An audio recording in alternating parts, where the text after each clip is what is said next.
Hey guys, welcome back. It's your host Keith. Your man of letters here to bring you some knowledge, information, and tonight apparently some spooks. If you're new, feel free to take your shoes off and stay a while. We have lots of cool audiobooks here. Esoteric, occult, lots of cool things that I think you would really like, really enjoy. All you old cats, nice to see you again. Without further ado, we have 3 stories tonight. The first is the Coyote Man, the second, always trust a mother's instincts, and the third, the demon in the basement. Turn off the lights, get ready. Pour yourself a cup of warm tea. You'll need it for those chills. Here we go. The Coyote Man. Ever since the age of 13, I've heard, seen, felt things that are unexplainable more times than I can count. I have a family history of mental illnesses. That could be the reason as to why I had those experiences. So when stuff like that happened, even though I was terrified, I would brush them off as hallucinations. I am on medicine now, and it's really been helping me. And when I do have hallucinations, they are few and far between. However, this time in particular has me totally confused and thoroughly creeped out. I was 17 at the time. My family and I had just gotten back from vacation really late, and we had all agreed that a shower before going to bed would be really nice. My family is really big. There are 12 of my family, and 8 of us were living in the house. I said I would take the last shower because I wanted to sit outside and get some time alone. The only light source was one of those street lamps to light our driveway. Our house was in the middle of absolute nowhere, by the way. It had been about 15 minutes, and as time passed, an uneasy feeling started to creep into my stomach. I felt like it would probably be a good idea to go inside. But when I heard coyotes yipping and howling somewhere out in the field, I decided to stay out for a little longer and listen to them. That's when pure fear consumed everything in my body. Not even controlling my own body, I slowly looked over to the road. And that's when I saw it. A 10-foot tall figure with elongated arms and legs, giant red eyes gliding down the road, about as fast as a slow-moving car. This thing was really, really thin, was standing completely straight, and was hovering 1 to 2 feet above the road. I watched in horror as the thing passed by our house without a sound. The whole time I couldn't move. A couple of minutes later, I finally regained control of my body and ran inside. I didn't tell anyone about it other than my doctor because I thought it was just another hallucination. A year later, I moved in with my sister and brother-in-law. Well, my brother-in-law and I were on a bike ride at about 11:30 at night, talking about my creepy experiences. I started telling him about the Coyote Man, as that was the name I had given him. As I was explaining the features of the thing, his face grew more and more confused as I continued to talk. And just as I was about to talk about the big red eyes that thing had, his face lit. I asked him why he was making the face he was, and then he lifted his hands to his eyes, making these large circles with both of them. I started getting creeped out, and that's when he was like, big red eyes, and immediately started getting the chills. He started to explain that when he was 19, he saw the exact same thing, and right before he saw it, he heard coyotes yipping and howling as well. I was freaking out at this point because I had never told anyone about it other than my doctor, and I thought I was just seeing things. He continued to tell me that the thing actually chased him, and he said that he was absolutely terrified and that it was the fastest he would run in his whole life. He said the only way to lose the thing was to climb to the top of a silo. He said he was up there for the rest of the night, just waiting for the thing to show up again. But it never did. I got the chills for minutes on end when he told me that. I have no idea what that thing was. I've never heard anything like it since. Every time I think of that experience, I get super creeped out. If anyone has any info, input, or ideas, it would be much appreciated. Ooh, that was the end of Coyote Man. What did you guys think? Wendigo? I don't think it was a Wendigo. The body shape was extremely similar, but the Wendigo typically lures its prey by calling their names, and it draws them out into the woods. It a lot of times is accompanied with the smell of rotting flesh as well. So no rotting flesh, no name calling to taunt into the woods, but the body type did match. So what do you guys think? Wendigo, Skinwalker. I don't know. But it keeps me up at night. Always trust a mother's intuition. I'll start by saying that nothing could have prepared me for what I was going to discover the morning after a night out. It started as every other night would. Me and my family got ready to head to our local bar for a fundraising event. I had just turned 18 and was looking to having a chill night with friends and family. I knew most of the people there, so I was feeling relaxed. While at the bar, I went to pay for my drink when the bartender told me it had already been paid for. When I went to see who had paid for it, I saw my cousin's partner. He's around 12 years older than me. I gave him a quick wave and we did the normal niceties like, "Hi, how are you doing?" It's important to note that I had barely spoken more than 2 words to him, as he was usually quiet or retreated to his room when we would go and visit my cousin.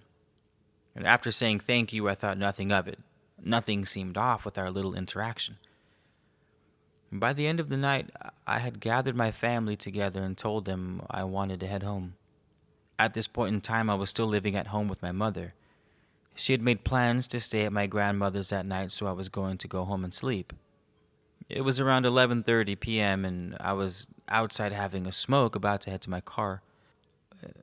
Just as I was about to head to my car, I heard someone call my name.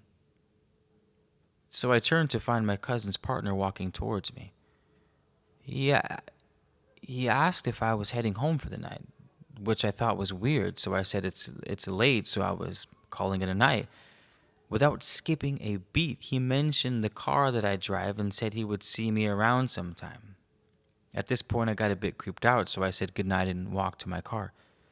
There were plenty of people outside, so I wasn't concerned at all. Once I got in the car, my phone went off and it was my mother. She was begging and pleading with me to go and stay at my grandmother's house for the night, saying that she had a really bad feeling. Initially, I was just really annoyed. I just wanted to go home and go to sleep in my bed, but she insisted. I couldn't understand why. I was used to being alone at home at night, but she wouldn't let it go. I hung up and started driving home. I couldn't be bothered going to my grandma's when my house was just down the road. I was tired. I just wanted to go home. Not even halfway home, my phone went off. It was my sister asking me to please go stay at my grandma's house.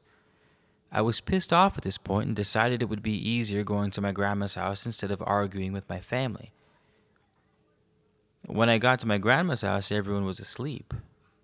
Now I was really pissed, so I went to bed. The night was uneventful, but I woke in the morning to my family talking about how they all had a feeling of dread, which is why they didn't want me to go home alone that night. My mother and I left for home at lunch.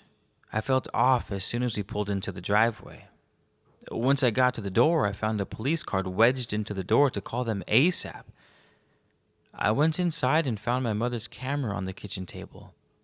This was a huge red flag as it was in my bedroom before we left for the fundraiser. I went to my room to find my room had been ransacked. No other room in our house had been touched. My blankets had been pulled back and it looked like someone had been in my bed.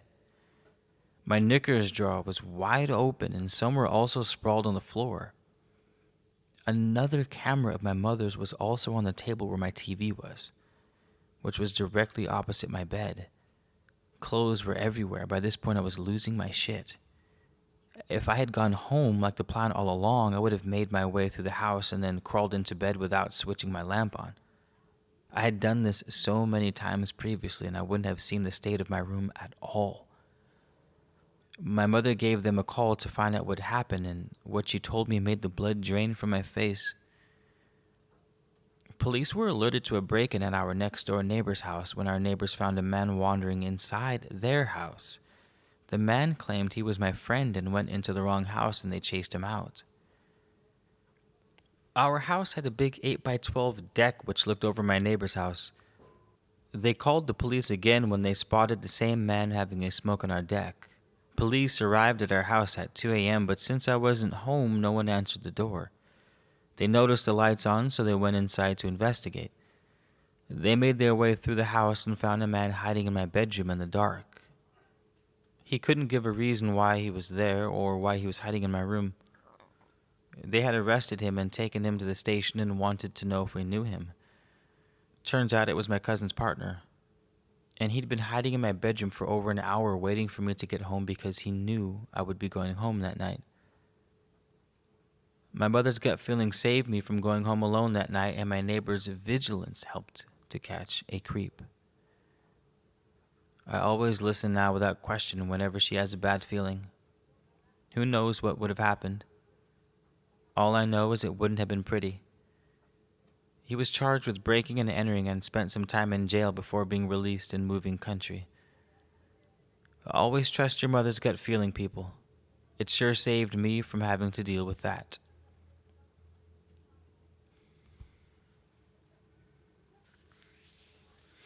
Intuition for the win. What do you guys think? Have you had intuitive thoughts? Hear me out.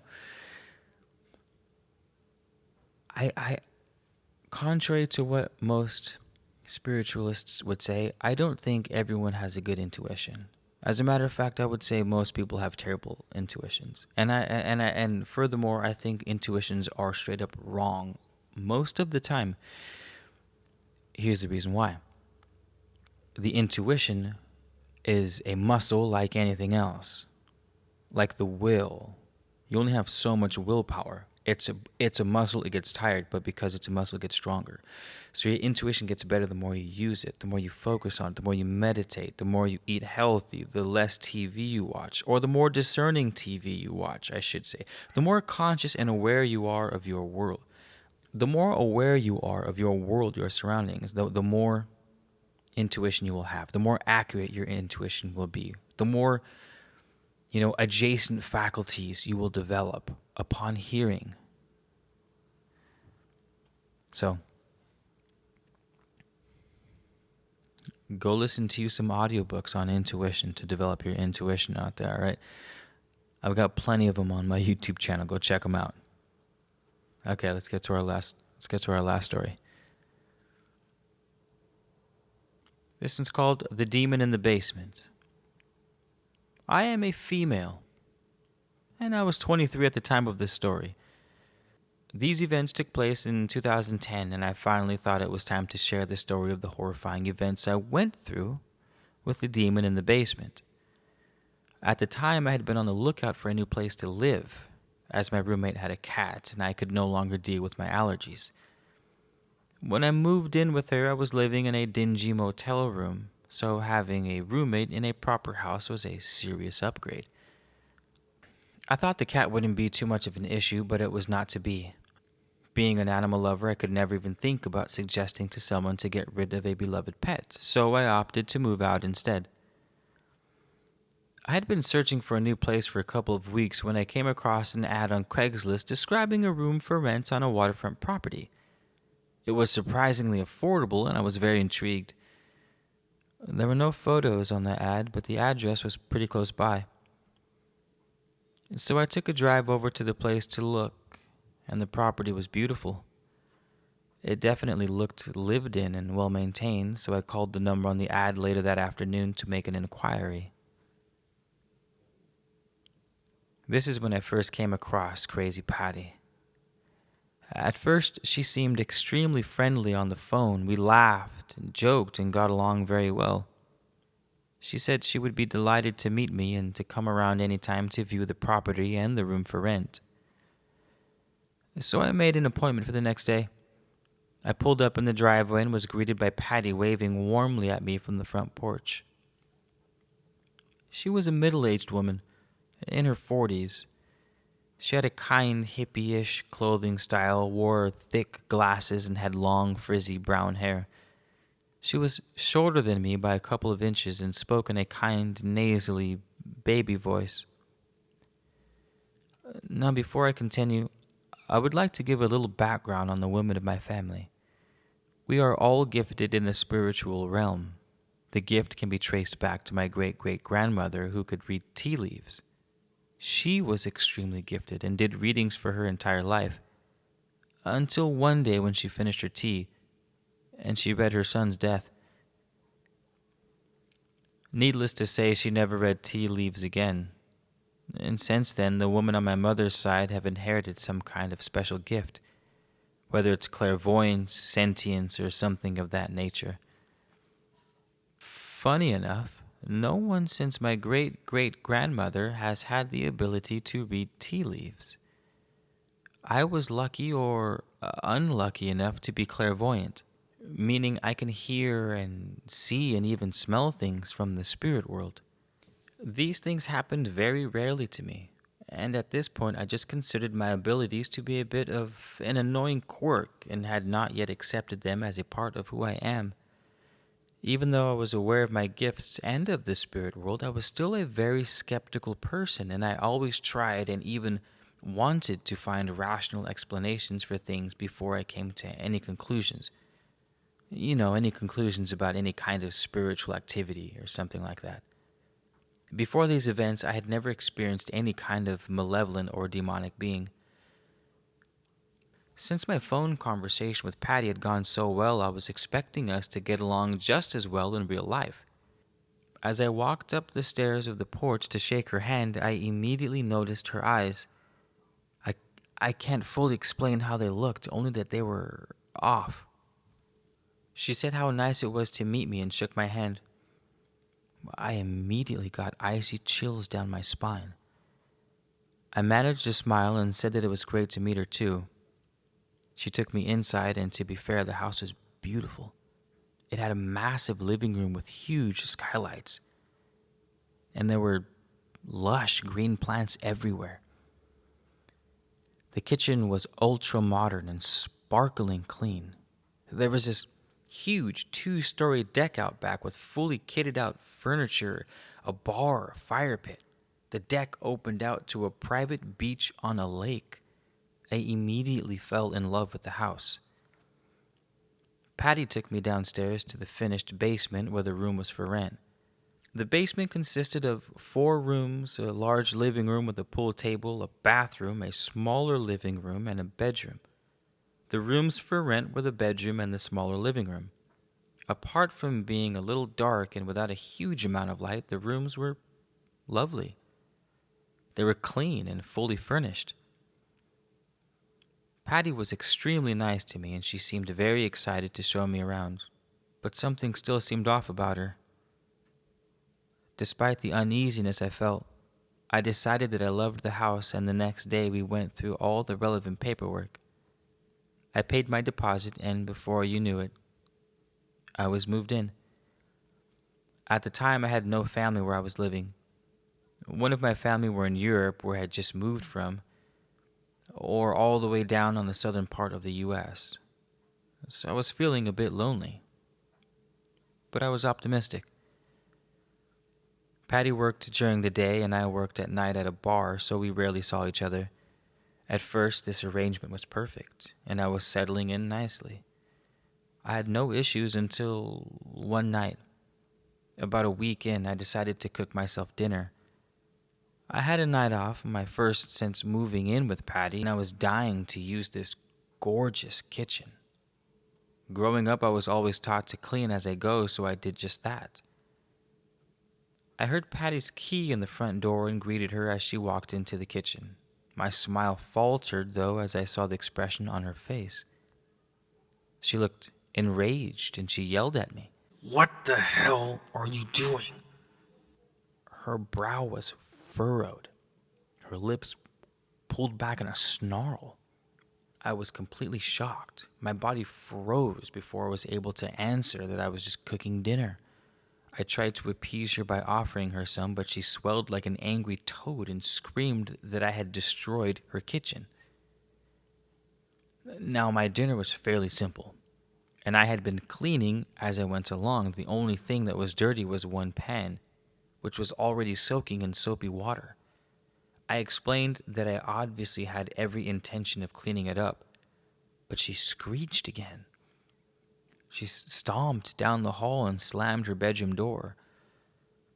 I quickly cleaned up everything and made sure the place was spotless before taking my plate down to my bedroom and eating down there so I didn't run into her again. After that, things just got worse. Patty was no longer friendly to me and looked at me like I was just a gross insect that she longed to squash. I tried desperately to look for somewhere else to live, but I lived in a tourist area and it was a seasonal town. It was coming into winter and many businesses had shut down and residents moved out of state. I could find nowhere else to rent that I could afford.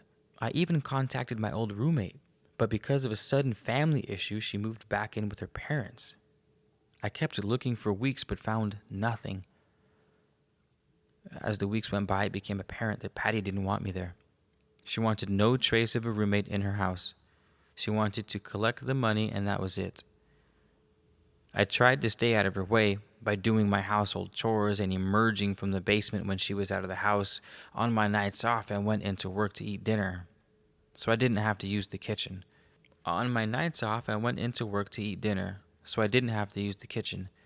I made sure to only buy microwave dinners for the nights I couldn't afford to eat out. Every time I had to come upstairs and Patty was there, I would be met with her intense glare, with those eyes that continued to be off somehow. At this point in time, my living situation had started to affect me physically. I was constantly exhausted, my skin was paler, and I became very skittish. It was after these changes that things started happening in the basement. Things would go missing and then turn up. At first, I just put this down to forgetfulness, which I am prone to. But one day something happened that made me incredibly uneasy. See, I always keep my work shoes in a specific spot when I come downstairs. I had been called in for a day shift last minute and I was getting my uniform on. On the way out to grab my shoes, they weren't there. Now, this was something I was not forgetful about. I always keep my shoes in this specific spot because Patty didn't want me dirtying up the carpet. I went upstairs to check and see if I'd left them up there, and I hadn't. I looked everywhere for them and I couldn't find them. Not putting it past Patty to do something mean like take my shoes, I went back downstairs to grab a different pair, only to stop dead in my tracks. Right there in my normal spot were my shoes. My heart leaped out of my chest. What was going on? I knew I was forgetful at times, but they definitely weren't there a minute ago. There had to be an explanation. Patty was at work, so I knew it wasn't her, and it was at that moment that a thought crept into my mind. Was there someone else in the house? Terrified, I grabbed my shoes and ran upstairs. I grabbed my keys and immediately left the house, locking the door behind me.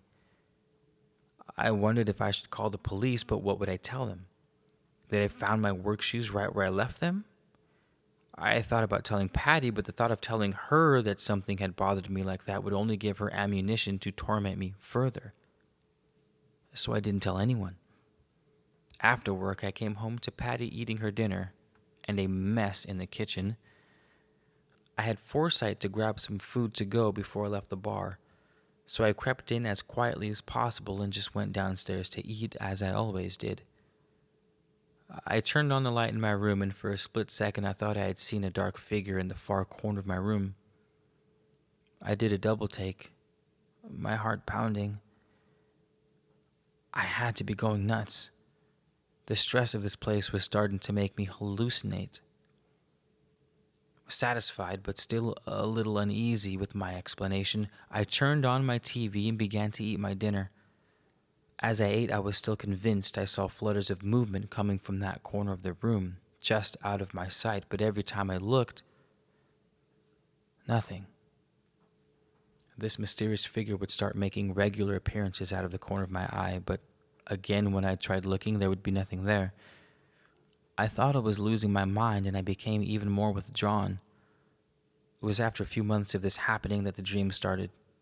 I would be having a perfectly normal dream, then all of a sudden I would have the feeling of being strangled by a faceless man. I would be fighting him off, and I would always wake up screaming. I would wake up sweating, and my heart would be pounding. And the worst part was, my throat would be sore, and I never knew if I had really been screaming or not. I would like to think that if I was, Patty would run down, but that was unlikely. I would start out having these dreams about once or twice a month. Then as it came closer into the fall of the following year, they started happening more regularly. Once a week, twice a week, every other day. I was feeling completely broken down mentally, emotionally, and physically. I was a shell of my former self. At this point, you're probably wondering why I stayed at Crazy Patty's house for as long as I did. Well, for those of you who have never experienced emotional and mental abuse, consider yourself lucky. It is extremely powerful. Patty used a variety of techniques, including manipulation, intimidation, and gaslighting, to ensure I stayed where I was. She hated me there, but she wanted the money. She literally had me convinced that I wouldn't find anywhere else as nice as her place for the price I was paying, and that no one would put up with me anyway. Up until this point, I had not considered my unsettling experiences at Patty's house to be demonic. I had to put them down to be a side effect of me being so stressed and beaten down. Until one night, as usual, I had eaten my dinner out of a to-go box in my bedroom. I was sitting on my bed with my laptop in my lap. I had been watching some funny videos online when all of a sudden I couldn't take a breath. I felt like my chest was being constricted by an invisible vice grip. I went to move my hands up to my throat to check for a swelling or something, but I couldn't move my arms. I was completely paralyzed. It was then that I finally saw the figure in the corner. Its face was covered with a hood, but it lifted its head just enough for me to catch a glimpse of its face. Its eyes were huge. They're bulbous, much like milky, pupilless eyes of an anglerfish. It had no other features except for those eyes and that smile. The smile was uneven, rotten, and a lot of teeth. A smile that extended beyond the boundaries of its face. Think of Fred from that seriously creepy episode of Courage the Cowardly Dog. My heart stopped, and as soon as I saw this figure full on, it disappeared. I finally understood what was happening. I was being attacked. Somehow, I fought the pressure and it subsided. This ordeal couldn't have lasted for longer than 10 seconds or so, but it felt like much longer.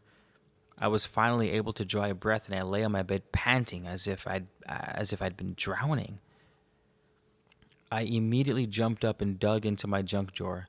I found a few white candles, some sage, and a few crystals. I lit the white candles for protection, I lit the sage to purify the room, and I kept my crystals in my hand. Needless to say, I did not sleep much that night. After this incident, I continued to keep sage lighting at all times when I was in the room awake, and things settled down for a while. It wasn't until Halloween night that the crescendo of my experience peaked. A cliche, I know, but think about it. It was and still is believed that the veil to the spirit world is at its thinnest on All Hallows Eve, making it easier for spirits to enter our world. I had been working that night and had gotten home around 1 a.m. I was exhausted. I fell right to sleep only to get that strangling sensation some hours later, but this time it felt different. This time it felt more real. In my dream, the entity that was attacking me had grabbed me by the throat. In the past, I had not seen its face while it was doing this. I finally got a full view of its face. I could see the cracks on its rotten teeth. I could see the pale blood vessels in its grotesque eyes, and I could smell its rotten breath. I felt a scream coming out, but I couldn't get it out. In my dream, I fought and fought, desperately trying to escape its grasp. It picked me up by my throat and slammed me into the wall behind me.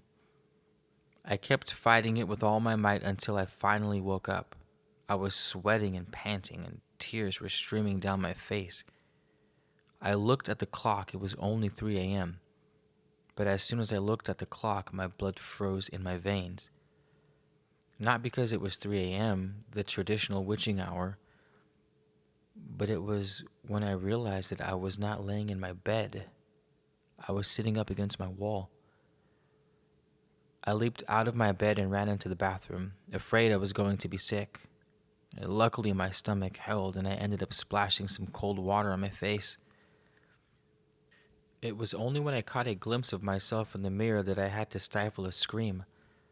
My neck was bruised and scratched, like I'd been strangled.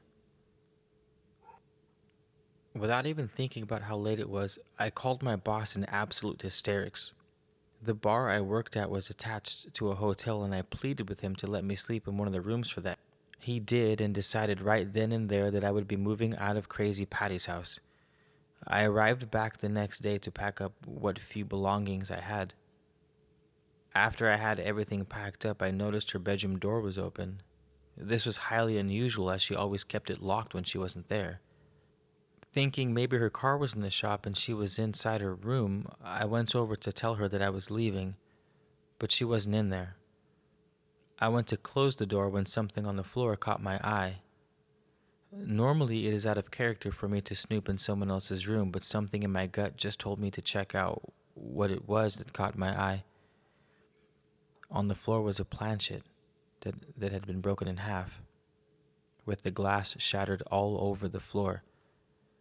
The glint of the glass is what caught my eye, and on the other side of the room was a board, the Ouija board. It finally clicked that it had been Patty that set this entity on me. I left. I was fiddling with my house key, trying to get it off my keychain to leave it on the counter with a note I had left her, when I noticed movement on the deck outside.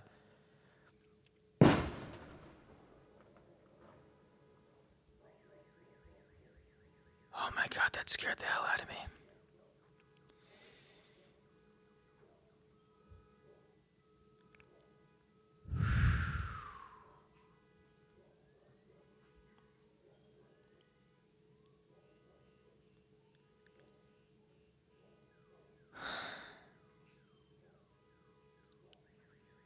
I might leave this in the recording. I think I just shat myself.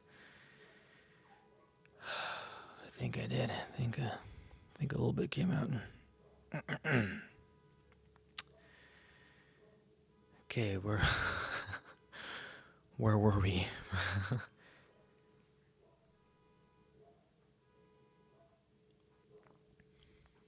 I looked up and was absolutely horrified to see Patty standing on the other side of the glass door, staring right at me, completely naked. She had her hands on the glass and seemed to be pressing her face right up against it. It was then that I noticed her eyes. Her eyes had always been off to me, but I finally understood why. Instead of her usual slightly off eyes, there were the milky, bulbous eyes of the entity. I quickly turned around to my car and tore out of the driveway and never returned. Things got better after that. My anxiety subsided, my face filled out again, and I started to be a lot more social. After a few weeks, I moved into an apartment with 2 girls I worked with and got along very well. I never saw Crazy Patty again. As of telling this story, almost 12 years have passed, and I'm no longer easily beaten down by the manipulation tactics. I have become a lot more assertive and will not tolerate any attempt to deceive or manipulate me. I have also been practicing white magic in the form of plants and cooking, and I have embraced my clairvoyance as a part of who I am. I'm happy to say that I have never experienced anything like I did at Crazy Patty's house. If I get even a whiff of a negative entity, I get the hell out. All in all, I am a much healthier, stronger, and happier person than I was all those years ago. But late at night, I still get the horrifying image of Patty staring into my soul with the dead eyes of the demon in the basement. Whoa! More intuition, huh? That wasn't on purpose. Intuition, intuition. Is that the theme? Is that the theme of tonight's spooks? There we go. That'll be the theme of tonight's spooks. Trust your intuition, y'all. Trust your intuition. Well, no, that's not the lesson. Develop your intuition and then learn to trust it. Yes, of course, you have to trust your intuition for it to work better. Confidence, faith in yourself, by all means. But please put in the work, because a lot of the time, what we call our intuition is actually the puppeteer controlling our thoughts and actions and our emotions and convincing us that we are actually the ones who are making the decisions. It keeps me up at night. If you made it this far in the video, you guys, feel free to subscribe to the channel. We have lots more. For those of you guys who've been here for a while, let's keep riding this wave, baby. Let's keep riding this wave, all right? Thank you for the support. Thank you for the love. I hope I was able to set a vibe. All right, Anubis is telling us it's time to go, so we'll talk to you guys next time, all right? Good night.